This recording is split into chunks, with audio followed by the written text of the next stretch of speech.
Oh, I'm too high. Hold on. Hello, everyone. Welcome to She Knows Arsenal. This is a live show, obviously. So, welcome, welcome, welcome. I told you guys that we would do a live show today talking about the midfield, and here we are. So, make sure you guys like this video and subscribe to the channel and get into the chat and let me know how you guys are thinking and feeling. Obviously, Arsenal play against Burnley on Saturday. So, a little bit of channel news. The Burnley preview for patrons is going to come out tomorrow at some point. I have to record it, and I'll probably wait until Mikel does his press conference. But if you're a patron, it's coming. And if you want to be a patron, you can actually try the Patreon subscription for 7 days free. So all you guys have to do is go to patreon.com/She Knows Arsenal or go to the link in the description box and you can try the Patreon subscription for free before you actually pay anything, which is great. No live show tomorrow. I'm actually traveling down to San Diego for the NWSL Championship. So I don't think I'll be able to do a live show, and I have like a lot of stuff to do on the day.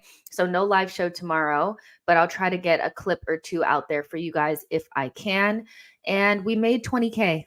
We made 20K today. We made 20K. And I want to thank you guys so much for subscribing to the channel, consistently being here, showing up, and being a part of the community. I really appreciate it. And so, as a thank you for 20K, we're going to be doing a giveaway. And I will let you guys know more about that giveaway on Monday. So stay tuned for that. But thank you guys so much. I really appreciate all of your love and support. And it does not go unnoticed, and it's something that I really do appreciate from the bottom of my heart. And Arsenal women are playing right now. They're playing against Bristol City in the Conti Cup, and I'm watching them right now on right here. So if I look down there, it's because I'm looking at the game because I have to keep one eye on that, obviously. But how's everybody feeling? What's everybody thinking? We're going to be talking about Thomas Partey. He's out until 2024. Whether or not Rice is actually a good fit for the Xhaka position, and the potential midfielders that Arsenal are looking at to fill some of these midfield positions. So we're going to be talking about that today. The midfield has been a constant conversation, and I think it deserves a lot of conversation. We spent almost 200 million pounds. We actually have, if you put Fabio Vieira, Havertz, and Rice all together, you get 200 million pounds there worth of midfield talent, and we still don't actually have like a secure midfield three. I don't think we're getting the most out of our midfield. It's a little bit of a struggle right now, and so it's going to be a constant conversation as long as we're not clicking. And we've spoken about this a lot on the channel, whether or not it isn't the attacking players. Are they just not clinical enough? Was a striker just solve all of our problems? Or is it a deeper issue that starts from our buildup in our midfield? Personally, for me, I think everything stems from your midfield. I think if you don't have a good balanced midfield, you can't do anything.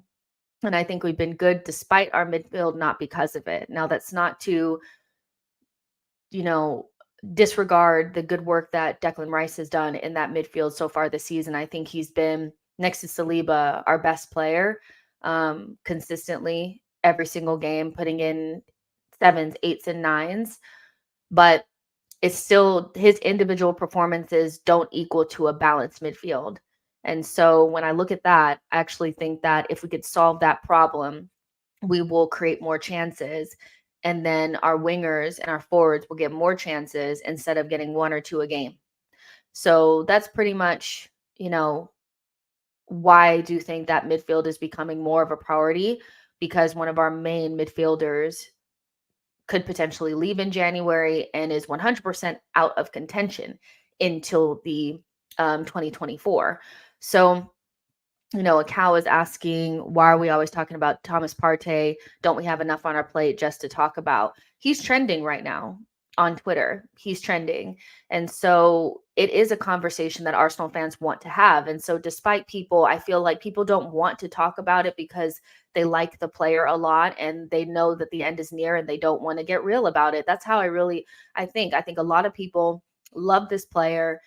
He's a unicorn. We're not going to be able to find anybody with his specific attributes. They don't exist. He's a special, special talent, Thomas Partey. So I think it's a little bit of feeling like we're never going to find anybody like him and thinking that he's one of the best DMs in the world. So I don't want to get rid of him. But I've been saying this for a while that who he is in the 20-30% of the time that he plays for us is not who he is for Arsenal. Who he is for Arsenal is 20%, 30% of the time a really good player, but for the other 70%, either unavailable or in poor form. And so over a 4-year period, that becomes who you are. You're an inconsistent player that's mostly unavailable. And when you are available, we don't actually know who we're going to get. Last season was his best season for us. And he still kind of shit the bed at the end of the season when we really needed him. And you'll say, well, everybody was poor. Yeah, but Thomas Partey is being paid £250,000 per week. And he's 30. He's one of our more experienced players. So when you're in a run-in and you really need your leaders and your experienced players to step up, that's what you expect. And he didn't do that. So it's a tough conversation. It's hard to swallow because people really love this player, and I get that. But there's a reason why he's trending, and it's because Arsenal fans are fed up. I think that's what my timeline is saying. Ghostina, Ghostina, Ghostina, Ghostina. No, we haven't scored yet.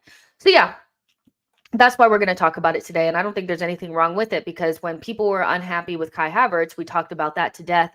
When people were upset about Raya versus Ramsdale, we talked about that to death. So no, Thomas Partey is not getting a pass just because people like him as a player, right?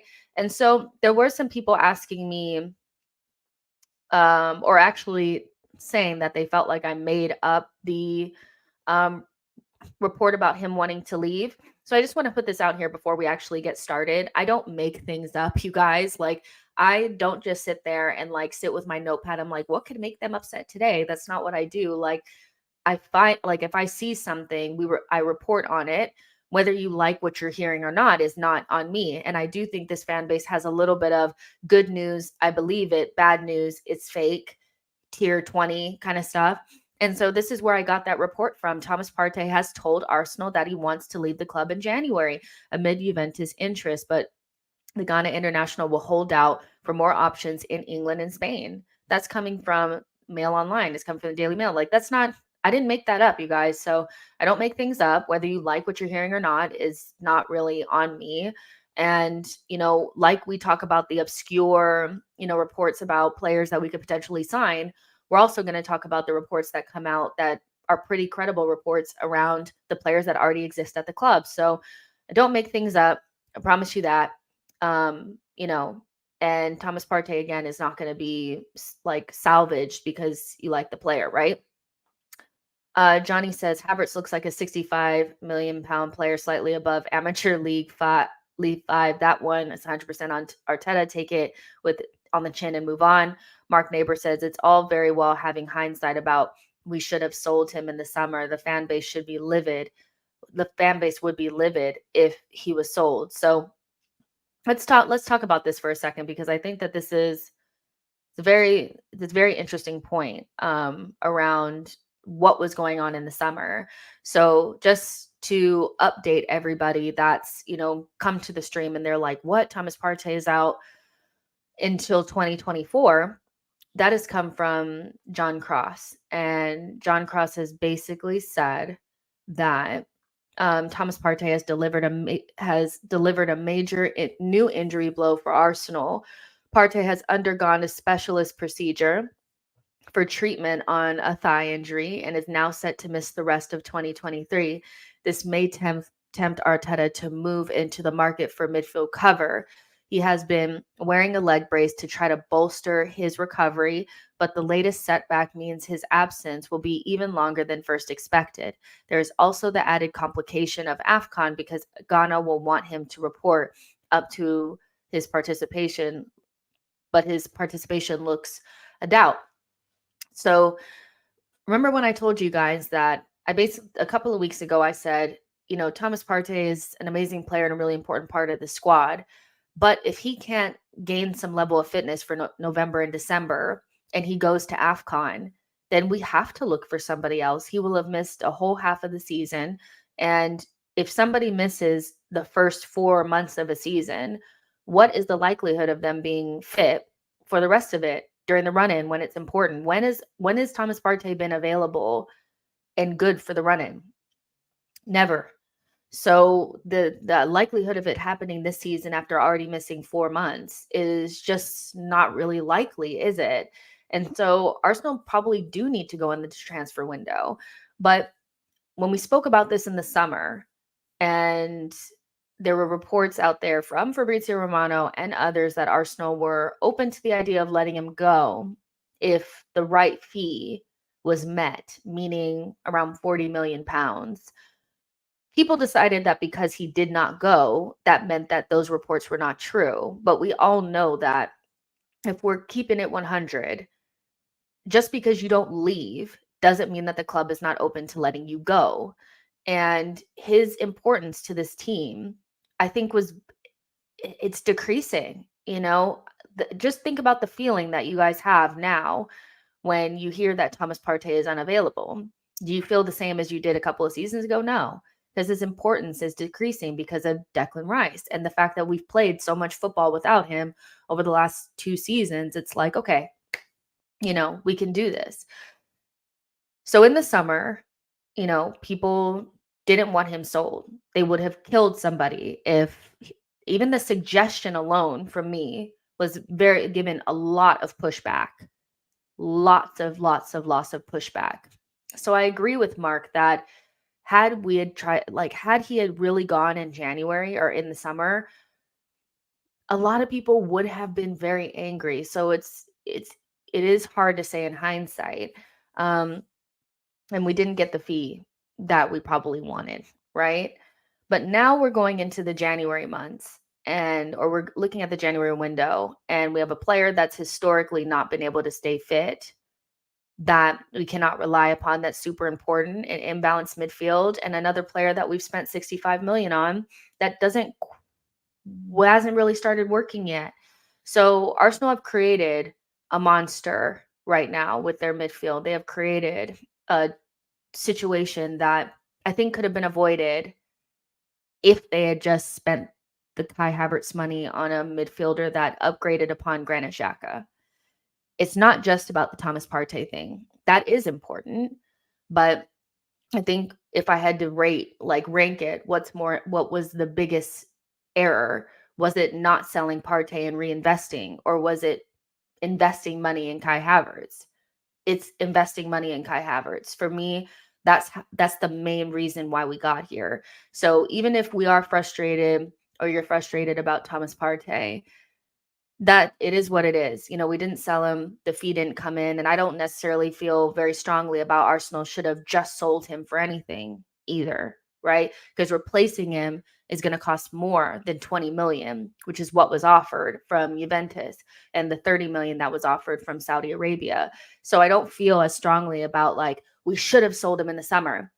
I felt open to it, which was met with a lot of backlash, right? But yeah, we didn't really get the fee, so it is what it is. But without a shadow of a doubt, I do feel like the main issue is how we spent the Kai Havertz money, or how we spent that 65 million. So now we're in a situation where we probably feel like we need an attacker, but we probably need to go out into the window and get a midfielder. And then we also don't have any money. And so how do we solve this problem? I don't know. I don't know how Arsenal solved this problem. They need to sell somebody in order to have the money available to them to bring in a midfielder, but they've created this monster, so they need to figure it out, because without a balanced midfield, you can't do anything. That's the truth. I feel like without a good balanced midfield, we will only succeed despite that midfield and not because of it. And right now, some of our players are doing some heavy lifting. Declan Rice doing a lot of heavy lifting. Xhaka and Martinelli are pretty much creating for themselves, scoring all the goals. Gabriel Jesus was doing well before he got injured. So we need something to shake. We need something to shake. Keaton says we couldn't have sold Xhaka and Partey in the same window after coming second. We could have. We absolutely could have. We could have. Like, the idea that we couldn't have is not true. We could have. We just needed to reinvest the money properly. Had you had taken that 65 million and spent it on, there's so many different options that you could have chosen. Let's just say you spent that 65 million on Kudus. You wouldn't even have to have spent that much. You could have spent it on Matthias Nunez. You could have spent it on Fofana. You could have spent it on, you could have gotten close to the Paquetá deal. There's different ways that you could have spent that money. But had you had Declan Rice there and Thomas Partey had left, but you got a proper left center mid that upgraded upon the things that Xhaka gave you. The reason why we're pining for Granit Xhaka so much is because we got it wrong in the summer. But there were plenty of options out there that would have solved these problems. So I don't really think that we couldn't have moved them both on and been great still. Look at how look how close we are to where we were last season with no Thomas Partey being available to us anyway and Granit Xhaka not being in the team. So just imagine what this team would have been like if they had just bought one player, one midfielder that upgraded upon Granit Xhaka. You're telling me we couldn't have done that? Is that what you're telling me? Like, we definitely could have. We 100% could have. Problem is, we didn't. We didn't. And so Arsenal, to me, it's so much more than just we were good last season with them, so we couldn't get rid of them. We just needed to spend the money properly. And Arsenal didn't do that. There's nothing wrong with a midfield overhaul, but you have to get it right. Yo-Yo says Partey's latest injury has really highlighted how long we've kicked the can down the road with our midfield revamp. Since I've had this channel, Yo-Yo has pretty much been a subscriber. And I think from the very beginning, Yo-Yo has said that we need this midfield revamp. We've needed it. Like, even when Granit Xhaka played good last season, I was still very much in the camp of like, but we need to move on from him. And so we just haven't really done it. We haven't really gotten a good grip on it. And I just wonder if there's somebody there that understands how to build a proper midfield. The amount of money that we've spent on number 10s, the amount of number 10s that are actually in the team, and the number 6s that are in the team, but there's no 8s really except for Odegaard. That's so strange to me. So it's not even just kicking the can down the road. It's bringing in players that don't play these positions properly and then expecting them to do it. What did you expect when you bought Fabio Vieira? Did you really think he was going to be able to play the Xhaka role? Did you? Did you? Without changing anything else? No. So it's spending the money in a way that doesn't really make sense, but equally, like you said, not really getting it done, not really doing just a simple midfield revamp. Maybe I'm making it sound more simple than it actually is, but it doesn't feel like it should be that hard to identify a left center mid that does similar things to Granit Xhaka, but has more legs and is younger. Here to There says, I have my doubts if he is even injured, but I think Arteta and Partey have fallen out. The press releases are intelligent. Prep the fan base for Partey's exit. It was odd to see him on the bench against Chelsea and then for him just not to come on and then for him just right after that not to be available anymore. I just think that people are like thinking way more like hard, like they're overthinking this more than they really need to. If you're a 30-year-old player that has just watched Arsenal spend 100 million pounds on another player that plays in your position, what are you thinking at that moment? I'm being replaced. So not only is the club already telling you that you're on your way out, but you're probably telling yourself, I need to find somewhere else to be. I don't know why this is so like If I'm Thomas Partey, I'm figuring out somewhere else to be because I know that as time goes on, my influence and importance in this side is dwindling. And even if people feel as though like the Xhaka replacement is Declan Rice, that still doesn't really mean that Partey is going to play every single game because he can't. He can't. He can't. He cannot be the number 6 for Arsenal. He can't.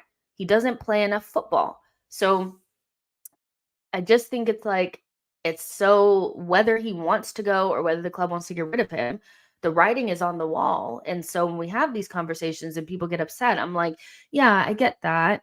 But isn't it not obvious to you that like this is the natural progression of things? You don't buy Declan Rice and you're not preparing for life after Partey. Just doesn't happen like that.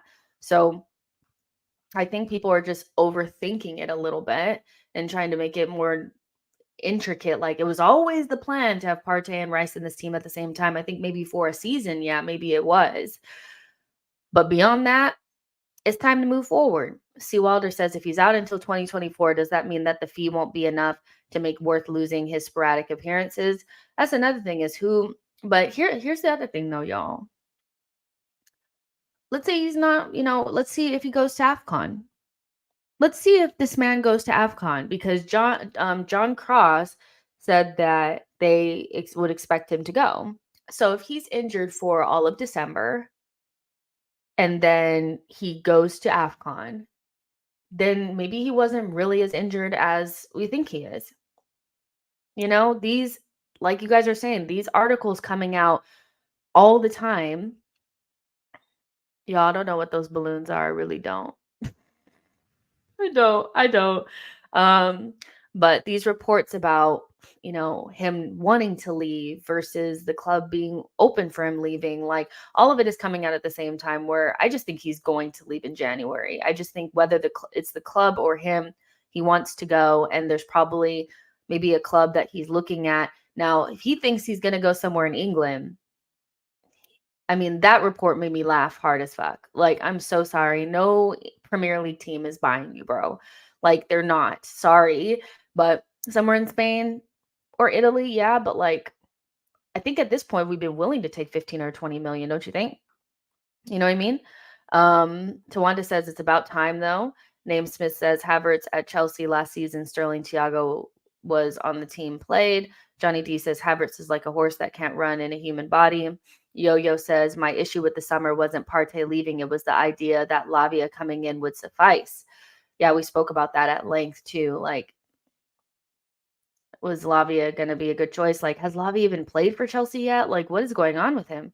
Mark Neighbor says everyone has a price. Every player is for sale. It's a business. Yes, even Xhaka. Offer enough and they can leave. However, if the player wants to go is another matter when under contract. And so, yeah, if he wants to go, I'm not sure that Arsenal are going to like force him to stay. And if you could get 20 million for him or something like that, why wouldn't you? So it's a tough one now because we're in the middle of the season. So this is really something that should have been figured out in the summer.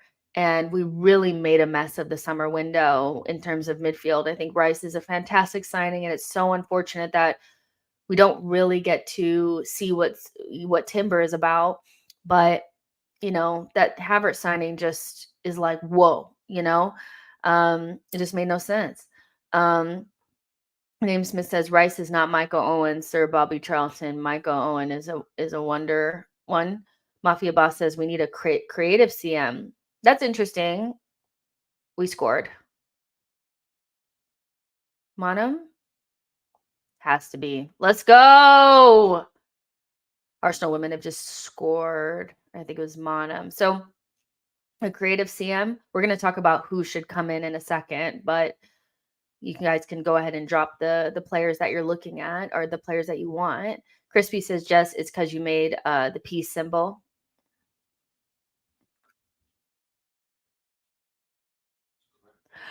You're so right. Isn't that so funny? That is so funny. I'm so glad you told me that. Let's see. Try a double thumbs down. Nothing happened on that one. But you guys saw that.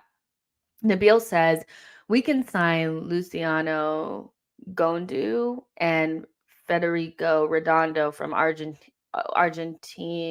Juniors, by Andre and Marcos Leonardo from Brazil. This would all cost 70 million. So you want like 4 midfielders? That's a hell of a lot. That's a lot.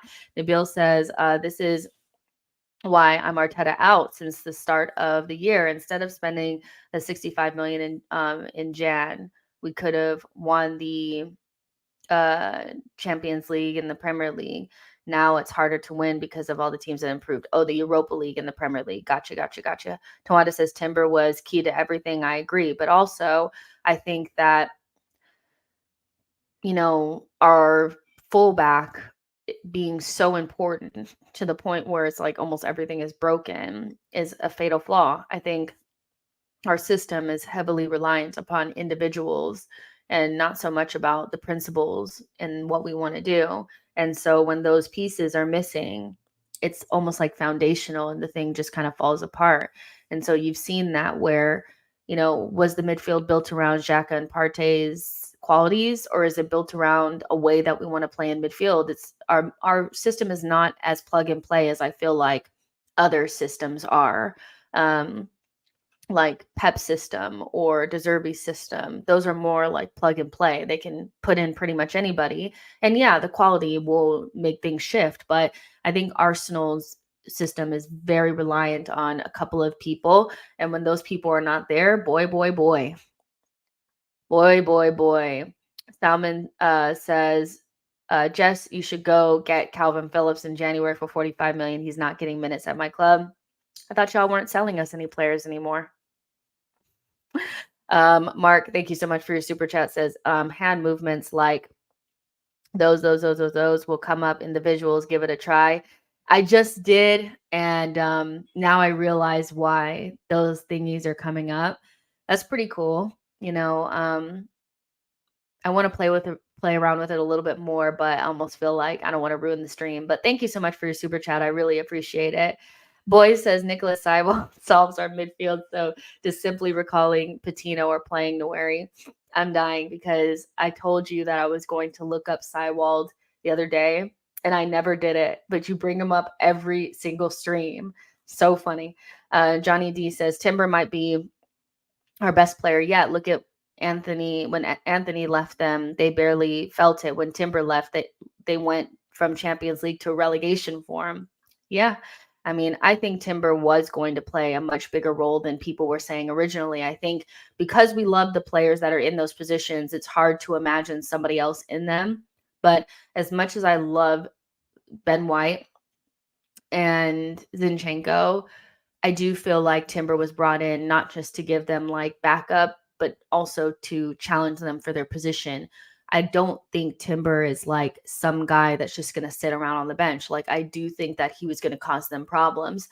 And just the fact that he started the Community Shield. I know Zinchenko wasn't available, but he started the Community Shield. He played quite a few minutes in preseason.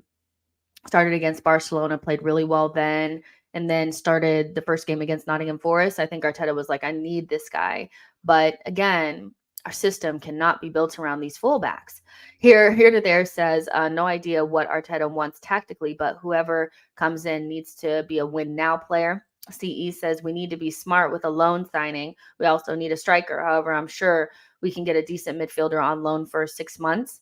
Tulane says El Nenny's performance was kind of good. Do you see him as a Partey replacement just until the summer? No, I don't. I really don't. Like we were winning the game. He came in and ran around for a little bit. And so as much as I like El Nenny as a person, I do think that like when we talk about replacing Thomas Partey, even for the next 4 or 5 months, like that player has to be very, very good. And so I don't know what Arsenal are going to do in the January window because they're saying that they have to sell. You guys are saying maybe a loan, but I don't think that they can go throughout that January transfer window and not do something. So, but it cannot be El Neni. I think we'll have a couple of days of El Neni and instantly be like, why didn't we go out and get somebody? Tawanda says Musa from Valencia. I really like him. Musa is at AC Milan now. Remember he came from our academy. I do really like Musa. Name says Ivan Toney to Chelsea in January. Uh, yeah, I can definitely see that. Kasim says all of our players are bad at crossing, or it's just the system. I see Pedro Porro, he puts good crosses almost every time. We don't have a fullback that can do that. I don't know, y'all. I mean, is the crossing really my main problem? No, not really. I mean, I think my main thing is like, let's get into those positions first because we're not getting into them enough. But I hear what you're saying. We need to be better with the final ball. And maybe that's the hang up of having center backs as your fullbacks instead of traditional fullbacks, like you're saying. Do I think that that's a big issue for us? No, because we don't cross very often. And, unless we were getting a number 9 that's just in the box, then I would say that that's more of an issue for us. But fullback is last on my list of priorities. I don't know about you guys, but I'm thinking midfielder, forward, then center back, then fullback for me are the priorities. Nabil says a manager has the responsibility to use the team at his disposal. In my opinion, he doesn't have the capability to take us anywhere if he spent 200 million on 3 players. Injuries are unfortunate, but happens. Yo-Yo says there's going to be an insane amount of pressure put onto whoever is going to come in. This fan base is back to wanting someone to save the season or club. Happens every single season. Here to there says Timber's play in preseason basically was cemented him as a starter. Kind of agree. Mark says Timber might have been the key to the lock for what we want him, but it's a lot of guesswork with 45 minutes of football in one player. I think possibly, but a lot of guesswork in this. Fair enough. Aman says unpopular opinion, but I think a midfielder and striker should be the priority, not a defender. Tommy is only a month away for a month, which we just have 3 games in Jan, including the FA Cup. I have seen rumors that Arsenal's main priority in the January window will be a defender. Personally, I think that would be a huge mistake. I think a defender is something that we need to bring in. But if we get to January and we have the same options that we have now, I would definitely push that to the next window and look at midfield. I know he likes Jorginho. I get that he trusts Jorginho, but Jorginho and Rice and Kai and Odegaard, that's not enough. That is not enough. I'm sorry. Like, and then you have like Thomas Partey, maybe there, maybe not. Emil Smith Rowe, maybe there, maybe not. And then inconsistent Fabio Vieira. There is no way that you can rely upon Kai Havertz, Odegaard, Jorginho, and Declan Rice for the rest of the season. It's not good enough. So, do I think that our attack and our defense probably has more about it and probably has more options that could keep us safe? Yes. But a defender in January, drop me out. Drop me out. Unless somebody gets injured, I don't want to see one of those come in. Blaze says Arsenal fans really believe Timber will be a backup. He was captain at Ajax at 21, 22 years old and won the league with Lisandro Martinez as center back. Yeah, it's a lot of guesswork, like Mark is saying, but I think just what I've seen, I think he would have been a very big part of the team. Here there says, ironically, if Arteta gave Fabio a run, people will be surprised. But if Arteta won't play him over Kai, we have to get a midfielder. Go! Zubimendi. Let's go. Jacob says, we don't need a defender. I agree with that. Ronnie says, let's go for Benjamin Sesko. So, yeah, I think that, I think that, the Partey thing is interesting. The Kai Havertz thing is crazy. But let's kind of talk about what kind of player needs to come in. If Arsenal were to pivot their attention to a midfielder in January, who would you want to see come in? Arsenal have been linked to Zubimendi. They've also been linked to Andre from Fluminense, and they've also been linked to Douglas Luiz. Now, we know what some of the pitfalls or the issues would be if we wanted to get certain players in January. Zubimendi leaving Real Sociedad in January feels very far-fetched considering where they are in their league table and where they are in the Champions League. And the fact that, he's a hometown boy, like that's where he's from. I just don't see him jumping ship in January. I do think that that is a summer signing. If you were to look at Andre, 35 million, he is already like primed to leave in January because of the Brazilian season and all that kind of stuff. That is a good option, I think, if you wanted to bring somebody in January, 22 years old, definitely going to leave in January. And the fee attached is not astronomical. It's like 30 million pounds or something like that, maybe. Um, and then you have Douglas Luiz, who's having a really good season for Aston Villa, 6/8, good on free kicks, good standard Premier League player. We know what we're going to get with him pre-prime. Aston Villa will want a shit ton, and they're definitely not selling him in January. So that makes the options a little bit less attractive. Not less attractive, but it makes it a lot more difficult because in January, people don't want to get rid of their best players. They just don't, right? And so do we have enough to wait until the summer and maybe get the options that we really want? Or do you go in January and get somebody like Andre, who probably would stop you from being able to get somebody like Zubimendi, who for me is the best option. But, if we need somebody in January, we're not going to be able to get him. So let's see what you guys are saying. Name says he would go well with the academy atmosphere. Name Smith says Paul Pogba would love him at Arsenal. Yo-Yo says Zubimendi would be stupid to leave for Arsenal in January. Ruben says Zubimendi would be perfect, but he's never coming in Jan. Andre looks like a good stand-in until the summer. Boy says Nicholas Sywald, the only midfielder we need. I can't scout another surefire midfielder like this again. First man said no to Gravenberch, then Xavi Simmons. It's Sywald or bust. I like that. Very confident in your choice. Boy says we can sell ESR to Chelsea for 70 million. That would solve everything.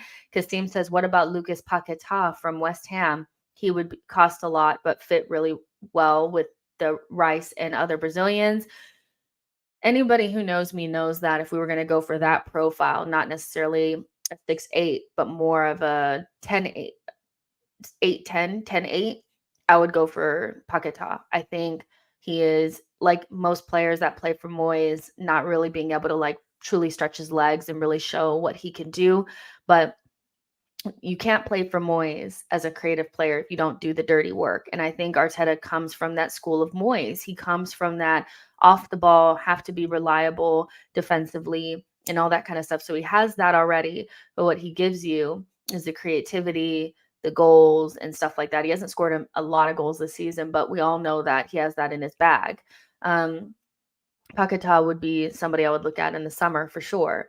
Tawanda says Zubimendi isn't realistic for January. Summer signing for sure, but expensive nonetheless. Space Rocky says Gabriel Mascardo from Corinthians is the best midfielder you want in January. I don't know. Did Edu burn bridges at Corinthians, Shao? Because I feel like he should be on, like he should already be like signed for us by now. Like what are you waiting on? So I would love Gabriel Mascardo as like a future option that could maybe stay on a loan or something like that, or maybe even come in. But that's up to Edu. He has yet to get a wonder kid from Brazil or South America. Delane says words from Gladbach or Leverkusen. Do you guys want another player from Leverkusen after what happens with Kai Havertz? Nabil says Zubimendi didn't leave last season, so why would he leave again? The smaller leagues and South America market are the best option. The reason why he'll leave this season is because at some point he probably will. I don't, think that he'll stay there for the rest of his career. And I would imagine that if people didn't think that they could get him, the noise around him would definitely stop. It hasn't stopped probably because I think the only reason why he stayed was because they made Champions League and he wanted to play Champions League with his hometown club. But let's say, they're not going to win the Champions League. If they finish outside the top four in La Liga, why wouldn't he want to come to the Premier League and come to Arsenal? Why wouldn't he want to come to play for Mikel Arteta? They're from the same town, Spanish and all that. And it would fit straight in. So I don't see this whole, like, just because he didn't want to leave one season, he's not going to want to leave later on. He probably would. Mafia Boss says, surely if Arsenal were aggressive, can make a move happen with Betis, Jess. For who? who's at Betis? Johnny D says 3-3 Liverpool, maybe.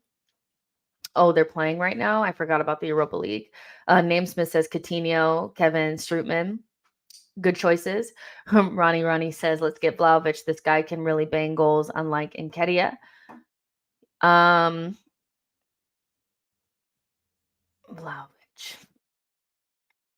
Y'all still want him? I mean, I wouldn't not take him. Like, I'm not totally against it. Is he tearing it up at Juventus? Let's look. I'm so hungry. Hit it. Aw. 23 years old. That's a good age. 4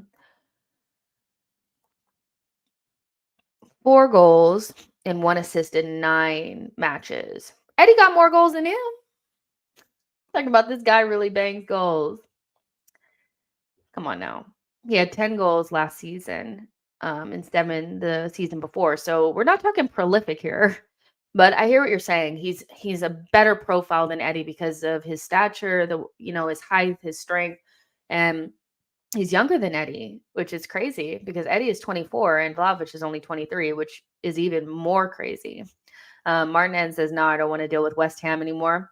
Samuel said, this is my personal opinion, and we really should go for Amadou Onana from Everton. This guy is a fighter. Number 8, he will be competent. He will complement Rice, I'm sure of it. So here's my thing, Samuel, about this profile of player. Do I think that we need it?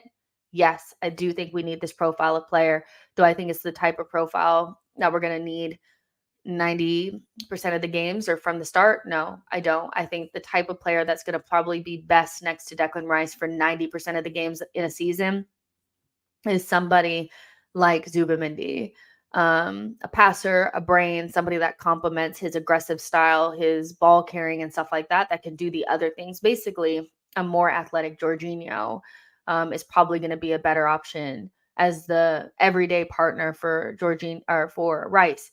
But does that mean that we don't need that profile? Absolutely, we do. So you have somebody like Amadou Onana, who's obviously he's in the Premier League right now. He's had a couple of really good games. I do think he leaves a little bit to be desired on the ball, but that's not really what you get him for. You get him for the games like Newcastle. You get him for the games like Liverpool away, where even like Man City away, where maybe you're not sure you're going to have a lot of the ball, but it's going to be like an aggressive and intimidating atmosphere. You get him so you make sure you don't get bullied in midfield. You get him to get the ball and run you down the pitch and get you out of difficult situations when you're being pressed. So obviously we will need somebody like that. We don't have a single player in our team besides Rice that could do those things. But I think the better option than Amadou Onana is Youssouf Fofana from Monaco. He would cost less. I think he's more, what do I want to say? I think he's not as raw of a player. I think he has a little bit more about him. I think a little bit more roundness to his game. And he, like I said, he costs less. And he also is running down his contract currently at Monaco. So I do agree with you that I like this profile. And I think Arsenal need within the next 6 to 12 months 2 midfielders, not 1. It's not going to be enough just to bring in a Zubimendi or a Douglas Luiz. You're going to have to get somebody else too, because again, El Neni, Jorginho, and Partey are probably all on their way out. So you're going to have to replenish that midfield and find the types of pieces that are going to complement. Like, it would be nice to be able to go into some games with a double pivot of like Rice and Fofana, and then just have a number 10 like Odegaard. Give him the platform when we go into difficult games that allow him to have freedom. I think that's a lot of the reason why some of our 8s disappear in games that are a lot more physical, is because they don't have the platform behind them to allow them to just kind of like do the creative stuff and sit in the pockets. And so there will be games like that. Is it all the time? No, but I agree. We need that profile as well. Here to There says Paquetá is brilliant, but would he be 100 million in Jan? Kudus would have been great as well. We missed a trick. We missed a trick with Kudus, I think. Mark says Paquetá is the Odegaard for us. We cannot have them both in the same team. He won't come in as a backup either. You cannot play 2 playmaker creators like that. Not the right player that we need. Fair enough. Ronnie says we should get a left 8, a good one, and then let Rice play the CDM, the 6. He could be the best in the world and feel that's where he's most comfortable. He even said that after the game against Sevilla, Rio, and Martin Keown asked him, where does he feel most comfortable? And he said he feels most comfortable in the 6 role. He feels comfortable in the 6 role, and that's where his best attributes shine, but he does like playing in the 8 role because it allows him to get forward. Do I think in the short term that Rice I think in the short term, Rice can bounce between those 2 positions, the 6 and the 8. And so that's where somebody like Zubimendi might be nice because you can kind of play in a double pivot in that way. Rice can kind of play that 8 role and progress us forward. But at some point, I do think he'll become just the number 6. So that has to be taken into consideration, right? Because I think that's why we really did buy him. But he is just such a good player that you probably could put him at striker and he'd do something, but he is our long-term number 6. How long it takes for him to really settle into that position and that be his only position, only Arteta knows that. Only Arteta knows that. Mafia Boss says Zubimendi. Blaze says, why people in the chat think it will be stupid for Zubimendi to leave Arsenal leave for Arsenal in January. I don't know. I don't think he'd be stupid. That's, I don't think he'd be stupid. Let's see. Reggie says Liverpool getting that Europa League experience. The Europa League is ghetto. It really is. I'm so glad we're not in it. So glad we're not in it. Jacob says, do people know we can play 2 attacking 8s? We can play Paquetá and Odegaard and can play together with Rice in the 6. I think the problem that you have is the way that our midfield was set up last season is you had like 2 kind of like creative players that at least had the progressive passing and they were high touch players in those 2 positions, like Thomas Partey and Granit Xhaka. And Granit Xhaka was a little bit more of like the workhorse that allowed Odegaard to be a little bit more free. And so, with Rice, he can give you the platform for a number 8 or a number 10. But what he's not going to give you is the other stuff that, Xhaka was doing and some of the stuff that Partey was doing. So in order to get the right balance, our balance may not be 2 number 10s with just Rice, because Rice can't just do it by himself. We need somebody that can exist in midfield and actually dictate play, I think. Somebody that's going to allow Zinchenko not to be so important to the team. Somebody who's going to do that Zinchenko role. I think that's kind of what you're looking for. So yeah, like I kind of agree with Mark that I'm not sure that the right balance for Arsenal is 2 number 10s and Declan, right?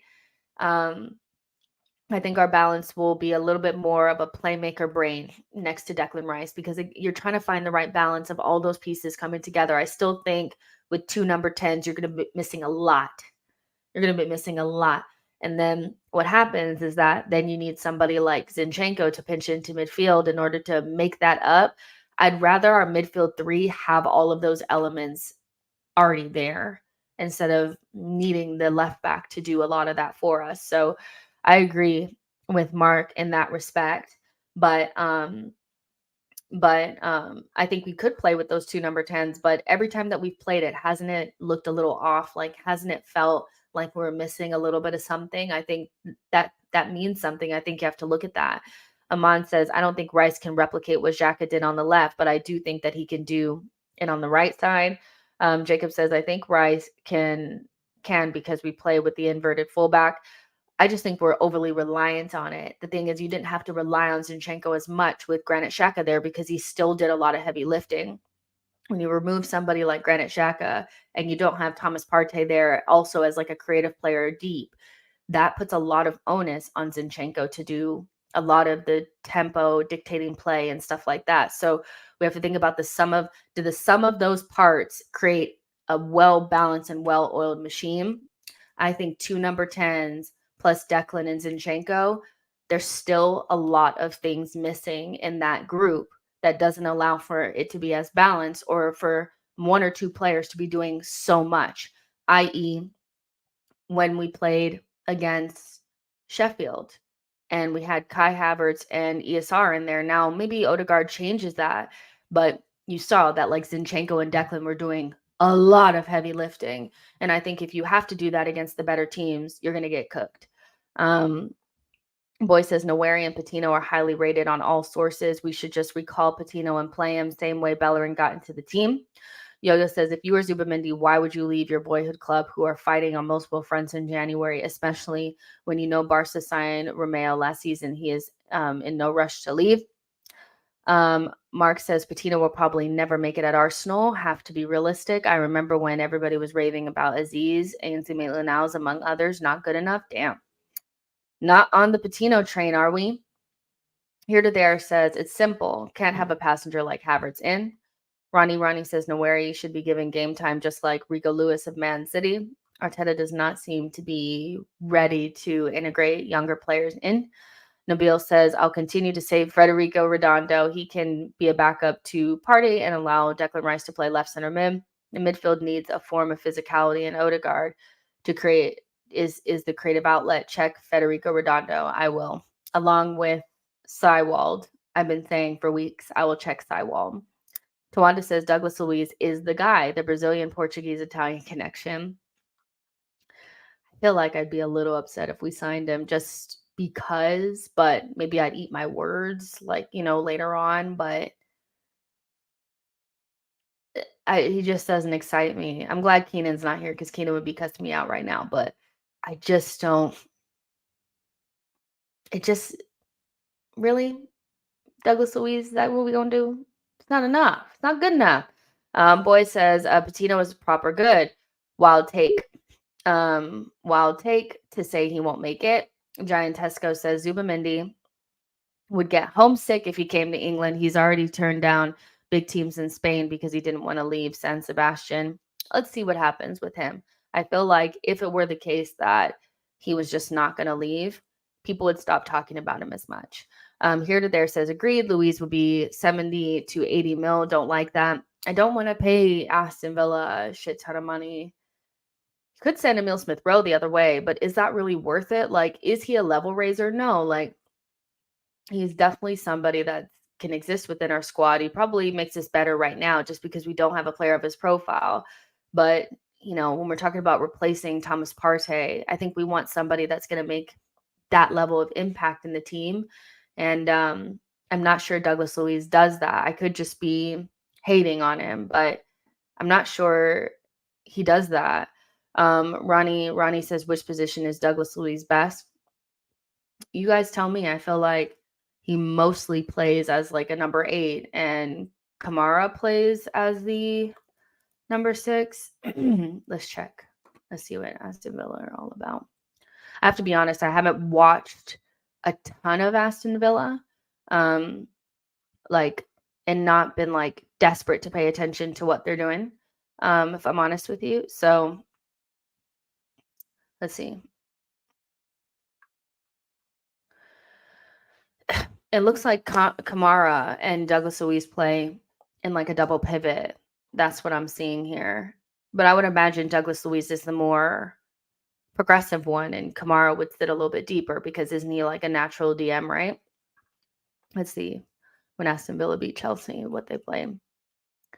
Yeah, it looks like it's a 4-2-3-1 with them that they've played several times with Diaby kind of playing off of Watkins, probably like in a free number 10 role.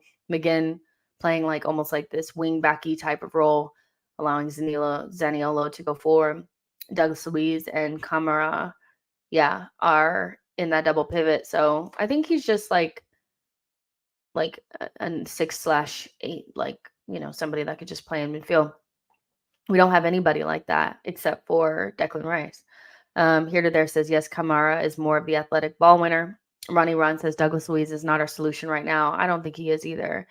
C. Walder says, I'd be satisfied with Luiz, but not excited. And do we want to just be satisfied or do we want to be excited? Like, I feel like we want to be excited, but even in January, you're not going to get him. So it's not like, well, we have to get him because there's not going to be anybody else available. He's not even going to be available in January. So I think if you want to go for like a January option, your best options would be Amadou Onana, because if you offered Everton something, he'd probably kick up a fuss and we could probably get him. Yusuf Fofana because he's running his deal down, and if Monaco don't sell him now and he doesn't sign a new deal, they'll get nothing for him. Or Andre because we already know he's going to be sold in January to maybe Liverpool or us or who knows, So those are probably your three better options in midfield for January. And then if you go into the summer, you'll have better options available to you. So, but we need more than one midfielder anyway. So it's not like even if you get somebody in January, that rules out somebody in the summer because Arsenal really need to rebuild this midfield with multiple players. So you just have to kind of, I guess, pick which profile you need the most and then go with some like you probably are going to end up replacing Jorginho in the summer. So Zubimendi coming in January is not necessary because that's who he'd replace. So who are you trying to replace? You're trying to replace Thomas Partey because he's not available enough. So who's going to give you the ability to play next to Declan Rice and maybe be a little bit of a ball winner, things like that. Mark says, is Onana that much of an upgrade? It might tick a couple of boxes than Elneny and Jorginho, but I guess it's fine margins. C. Wilder says, this Andre guy seems like a no-brainer, but admittedly, I know not a lot about him. For me, it kind of feels like Andre is the type of signing that when Liverpool sign him, we'll be like, damn, why didn't we get him? You know what I mean? I love a South American signing. I think if you can get them to adapt and integrate well, they tend to do really well in the Premier League because South America is quite aggressive leagues. Like their leagues are pretty like you need to be able to like hold your own. So I wouldn't be afraid about Andre coming in and getting bullied or not being able to like withstand the physicality. It would just be about settling into England. And we have so many Brazilians in the team that I don't anticipate that being an issue. So Andre does feel kind of like the no-brainer right here in terms of like he's 22, he's well thought of, he's highly rated. They're calling him the future in terms of like the number 6 position for Brazil. Like he's going to be the immediate successor of that position because Casemiro is finished. And so you have a player that's 22, can play for you now, that probably has his best years ahead of him, fits the mold of a 6/8 available in January, and could adapt because you have the players that could make it easy for him to do so. So it feels like he's the right one. The only thing is, can you get him over Liverpool? To me, that's more of the question. Can you convince him not to go to Liverpool and come to us? Jacob says, Ham, who's Ham? More of a summer signing? Here to there says Onana will be very expensive. Also, to pry from Everton, have to question the value. Nabil says it might be a wild shout, but Guido Rodriguez, we've been linked to him before, is good. He was a player that we wanted. If Partey didn't work out, he's along with Yusuf Fofana are running down their contracts. That's a fair shout, I think. Mark Neighbor says settling in, new language, weather might be a good price, highly rated, but is very risky to an immediate success. Most players take a few months to acclimatize. Mm, yeah. Well, I would say what I would worry about with Andre is whether or not Arteta can help him adapt quickly. I think we've seen players from other leagues with Arsenal take a little while, to get going. Kivior and Fabio Vieira stand out to me in that regard. So, you know, I've seen players though come from other leagues and kind of step off the plane and do the business, and maybe he's one of those. So, yeah, there's I think the like adapting is probably the one big con, but there's so many pros, so I think he still is probably the best option. Jay and Tesco says Andre is a midget. I want more size, athletic CM. I don't really attribute size and height to being able to win battles in midfield in the Premier League.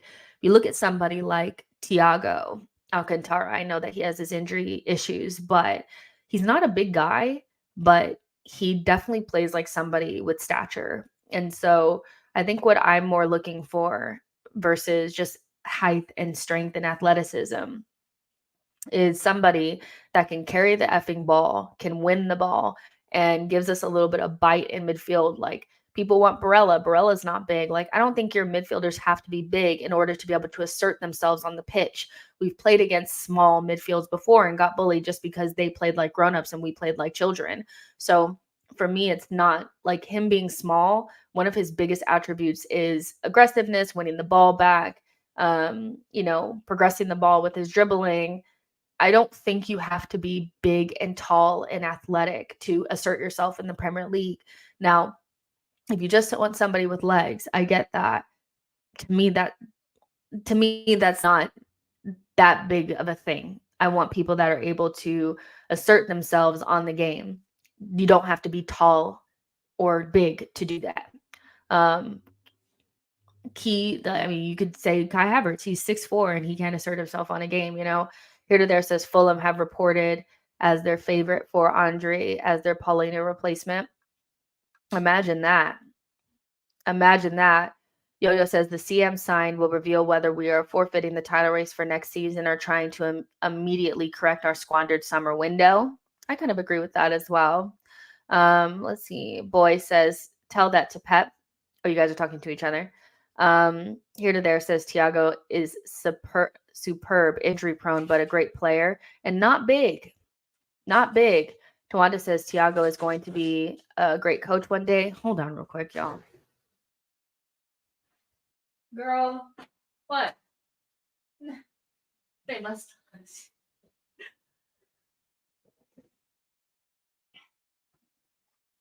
All right. So,